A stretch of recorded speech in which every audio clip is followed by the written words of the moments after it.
এটি 520 বছৰীয়া মন্দিৰ। মন্দিৰটো আছে অসম চৰকাৰৰ প্ৰভাৱশালী মন্ত্ৰী চন্দ্ৰমোহন পাটোৱাৰীৰ গৃহ সমষ্টি নলবাৰী জিলাৰ ধৰ্মপুৰত।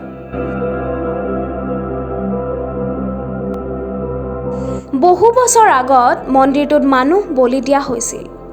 মানুহ অৰ্থাৎ নৰদী পূজা বা নৰতী পূজা কৰাৰ বাবেই ঠাইখনৰ নাম হ'লগৈ বৰনৰতী।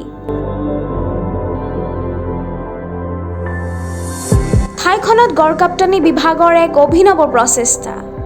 গড়কাপ্তানি বিভাগে শ্ৰী শ্ৰী দুৰ্গা মন্দিৰ বৰনদী পূজা খোলাৰ পৰা বগলছ ৰোড সংযোগী এটি ব্যতিক্ৰমী পথ তৈয়াৰ কৰি উলিয়াইছে।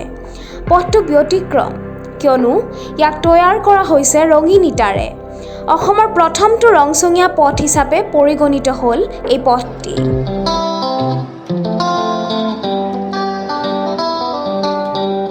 Bureau report, Brahmaputra live, Guwahati.